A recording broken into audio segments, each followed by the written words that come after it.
कर मैं कुकुर मुत्ते का जवाब नहीं देता हूँ, पहले ध्यान ये भी आपने एंटीसिपेट। हाँ, मैंने यही कहा, यदि आप उतना नीचे लेवल पर जाएंगी तब तो आपसे बात ही करना बेकार है। पॉलिटिक्स में एक लेवल होता है और उस लेवल से यदि कोई नीचे जा रहा है ये सवाल तो तब तो अत्यंत ही दुर्भाग्यपूर्ण है।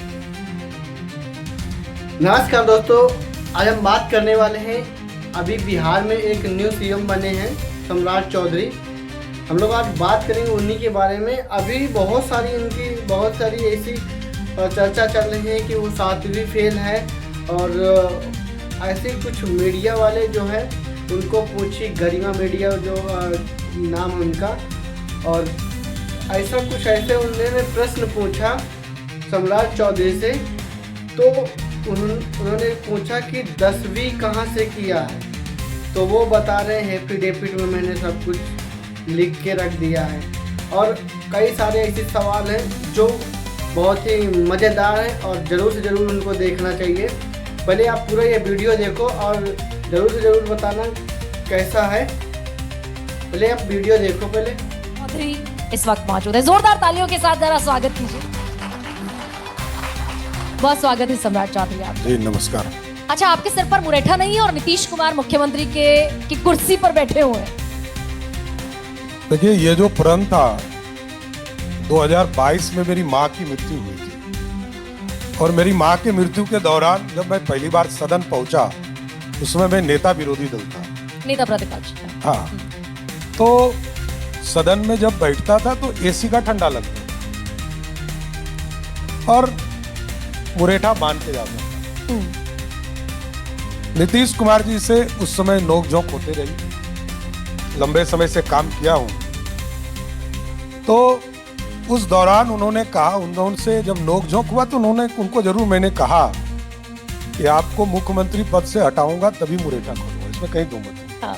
और जिस दिन उनसे इस्तीफा कराया फिर सरकार में समर्थन दिया। जब इंडिया ब्लॉक छोड़कर बीजेपी में शामिल हो 28 जनवरी 2024 को जब वो हमारे साथ आए, उसके बाद मैंने घोषणा किया कि मैं भगवान राम के चरणों में जाऊंगा और मैंने मुरेठा के साथ साथ सर ही मुड़ा दिया।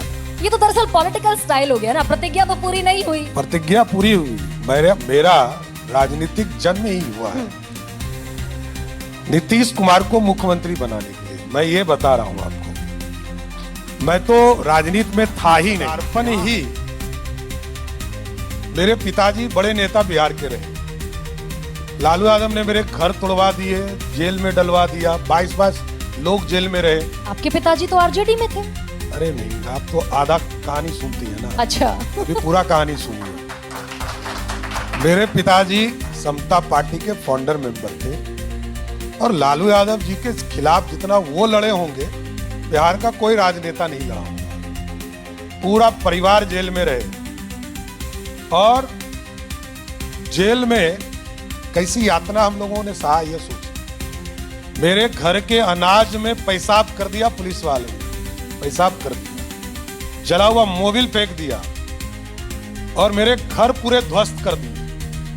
Human rights commission of India ने बिहार की सरकार पे प्लेंटी किया और तब जो है बाइज्जत बरी किया कोर्ट ने हमें। ये आप सदानंद सिंह वाले केस की बात कर रहे हैं? सचिदानंद सिंह, नॉट सदानंद, कांग्रेस नेता।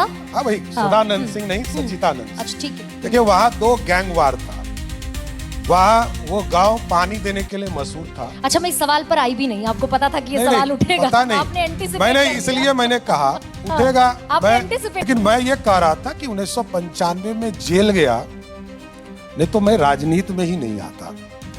बिहार के लोकतंत्र में नीतीश कुमार उस समय भी मुख्यमंत्री के उम्मीदवार थे, इसलिए मेरा घर तोड़ा, मेरे परिवार के लोगों को जेल में डाला। लालू यादव से कोई व्यक्तिगत झगड़ा नहीं, गैंग वार वहां हुआ एक गांव में, उस केस में पूरे परिवार को फंसा।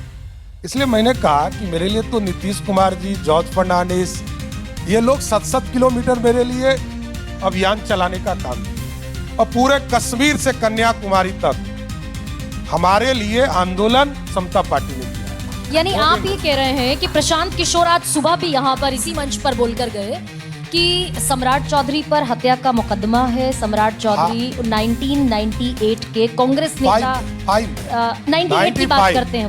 वो बेसिकली 98 की बात करते हैं। वो बेचारे को वही तो कहा कि अनुभव की कमी, बिहार को नहीं जानना। सिर्फ बिहारी होना बिहार नहीं होता है, बिहार को जानना, बिहार के लिए काम करना। बिहार में 30 साल से काम कर रहा हूँ, कोई दूसरा धंधा नहीं है, सिर्फ राजनीति है, कोई दूसरा काम नहीं करता हूँ। मेरे पास कोई दूसरा धंधा नहीं है। ये सब नेता धंधा वाले लोग हैं, धंधा करने दीजिए, इस सब चक्कर में मत पड़िए। तो दरअसल फिर एक और चीज भी बताइए ना सम्राट चौधरी, आप जानते हैं आप राजनीति में हैं, तलवार की धार पर चलते हैं, तो आज इस मंच पर बता दीजिए कि आपने 10वीं मेरिट कौन से साल में पास किया? देखिए, पास किया भी कि नहीं किया? ये आपका प्रश्न है कि किसी और? प्रशांत किशोर का प्रश्न पूछ। मैं किसी व्यक्ति का जवाब नहीं देता हूँ। आपका प्रश्न है तो जवाब दीजिए। मैंने अपने एफिडेविट में बड़ा स्पष्ट तौर पर लिखा है कि पीएफसी का एक कोर्स मैंने कामराज यूनिवर्सिटी से किया। PFC, what is it? Pre foundation course का एक कोर्स मैंने कामराज यूनिवर्सिटी से किया। अच्छा, इसलिए जिसको जानकारी लेना है तो कामराज यूनिवर्सिटी से लेते रहे, उसमें क्या फर्क पड़ता है मेरे को? नहीं, ये तो मेरा दायित्व है, मैं लिख के देता हूँ, एफिडेविट करता हूँ, और मैं जो बोलता हूँ वो एफिडेविट में रहता है। मैं कोई नई बात नहीं बोलता। अभी भी लेकिन सम्राट चौधरी को छिपा रहे हैं। मैं ये पूछ रही हूँ कि 10वीं सम्राट चौधरी ने पास की नहीं की? मैंने आपको जवाब दे दिया। आप समझ ही नहीं रही तो आप हमको क्या थोड़ी सी हो सकती। मैंने तो बता दिया आपको। नहीं, आप लोग, आपको जो जानकारी लेना वो है उसमें। हाँ। सम्राट चौधरी अगर अपने मुंह से कहते हैं विरोधियों की जुबान बंद हो जाएगी। अब वही तो मैं कह रहा हूँ कि चीजें तो मैंने बता ही दिया, अब आपको उसको एक्सप्लेन कीजिए, आप देखिए, कुछ तो जांच कीजिए, कुछ तो पता कीजिए। सुनिए सर, आपने 2010 में एक एफिडेविट दाखिल किया, जिस एफिडेविट वो सबको पता है, कोई आपको बताने का नया नहीं है। सुनना क्या है, सुनने नहीं आया हूँ, सुनाने आया हूँ, ध्यान रखिएगा, मैं सुनने नहीं आता। अरे सुनिए ना सर, अच्छा सवाल का जवाब देखिए, एक चीज समझिए, 2010 के एफिडेविट में आपने कहा कि 7वीं दर्जा पास किया। मैंने क्या कहा? मैंने कहा कि मैंने एफिडेविट दिया, ये जानकारी लेने का है ना, यूनिवर्सिटी से लीजिए, क्या जाता है? मतलब सम्राट चौधरी अपने मुंह से क्यों नहीं कहना? अरे मैं तो एफिडेविट करता हूँ, पर्दादारी क्या? मैं एफिडेविट करके बता रहा हूँ, अब आपको क्या बताना है? चलिए आगे कोई प्रश्न है तो बताइए। भाई देखिए, मुझसे क्या कोई पूछे कि मैंने 10वीं कौन से वो ठीक है, वो आपका दायित्व है। मैं कहूँगी मैंने 1998 में 10वीं पास किया। मैंने कहा कि हमने अपनी बात रख दिया, आपको और कोई प्रश्न है तो पूछिए। मतलब मैट्रिक में गड़बड़ झाला है? कोई गड़बड़ झाला नहीं है, आपके गलतफहमी का झाला है, आपको लगता होगा। देखिए, हम लोग बड़ा स्पष्ट तौर पर गांव से बिहार की राजनीति में आया हूँ, और बिहार की राजनीति में साफ सुथरी राजनीति करने आया हूँ, कोई गड़बड़ झाला नहीं है। अच्छा, अमित शाह तो देश की संसद में खड़े होकर कहते हैं कि भाई मुझ पर गुजरात में आरोप लगे, जब तक मुझे क्लीन चिट नहीं मिल गई, मैं बेदाग नहीं निकल गया, तब तक मैंने पद नहीं संभाला। तो ये सारे आरोप जितने भी हैं, ये शुचिता का तकाजा भी है। कौन आरोप है, बता दो आप। अरे आप बता दिए आरोप क्या है? डिग्री का। नहीं, डिग्री पर एक सवाल है जिस पर आप खुलकर सामने नहीं आना चाहते। आपको पहला संविधान का ज्ञान दे देता हूँ। मैं चौथी बार मिनिस्टर के दर्जे में हूँ, आज तक डिग्री का कोई इशू सरकार में नहीं होता। एक दूसरी बात, डिग्री से कोई यहाँ सरकार में मंत्री मुख्यमंत्री नहीं बनता। एक जहां तक किसी आरोप का मामला हो, एक मामले में हमको कहीं से भी प्रूफ करके दिखा दीजिए, आधे घंटे में इस्तीफा करके घर चला जाऊंगा, कहाँ फर्क पड़ता है इससे? नहीं, प्रूव होते होते तो भारत की अदालतों में फिर सालों साल गुजर जाते हैं। एक केस तो बता दीजिए बहन जी, गरिमा जी, सिर्फ बोलने से होता है। एक केस का नाम बताइए, सुनिए, बताइए। मैं तो सबसे पहले यही पूछ रही हूँ आपसे, आपके हलफनामे में लिखा है यूनिवर्सिटी ऑफ कैलिफोर्निया से डॉक्टरेट ऑफ लिटरेचर, तो अगर तो सबसे पहले तो यही गुत्थी खोली ना मेरे दर्शकों के सामने। अगर 10वीं किसी ने पास नहीं किया तो फिर डॉक्टरेट ऑफ लिटरेचर कैसे हो सकता है? वो भी यूनिवर्सिटी ऑफ कैलिफोर्निया लिट जो है, वो तो मैंने कहा है ये ऑनररी है, मैं डॉक्टर नहीं लिखता हूँ, कहीं नहीं लिखता हूँ, वो ऑनररी है, वो मैंने सार्वजनिक तौर पर कहा है, कहाँ गलतफहमी में आप? तो आपने एक मुकदमा नहीं किया? प्रशांत किशोर इतना बड़ा झूठ फैला रहे हैं, आपके लिए नैरेटिव पूरी तरीके से। अरे भाई, अब उसके पास बेचारे को काम ही नहीं बचा, वोट जनता दे ही नहीं रही है, अब यही ना करेगा। जो जिसके पास कोई काम ही नहीं बचा है तो करेगा क्या? तो प्रशांत किशोर आपको आप बिहार की राजनीति से खारिज कर रहे हैं? हमको लगता है आए थे, हमको लगा था कुछ नया होगा, कि तो आरजेडी से भी नए कैरेक्टर में दिखाई दे रहे हैं कि आरजेडी भी फेल हो गई। तो ये कोई एजेंडा नहीं है, हम लोगों के एजेंडे में कहीं से वो लोग नहीं है। नया बिहार बनाएंगे, नया बिहार लाएंगे, अपराधी को बगल में बैठाएंगे और सारे भ्रष्टाचारियों के साथ पूरा जीवन बढ़ाएंगे। यही है जन स्वराज। और क्या ये आरोप तो बीजेपी पर भी लगता है कि भाई बीजेपी के साथ जितने भ्रष्टाचारी, जितने भी नाम बताइए गरिमा जी, नाम बताइए, ऐसे नहीं। अच्छा, सिर्फ बोला नहीं जाता। हाँ। नाम बताइए। भाई हिमंता बिस्वा शर्मा पर तो बीजेपी संसदीय बोर्ड की बैठक में अरे बाकायदा बुकलेट जारी होती थी। वही तो मैं कि कह रहा हिमंता बिस्वा हूँ, शर्मा, नारदा सारदा घोटाला, जल घोटाला। आज के तारीख में कोई चार्जशीटेड है?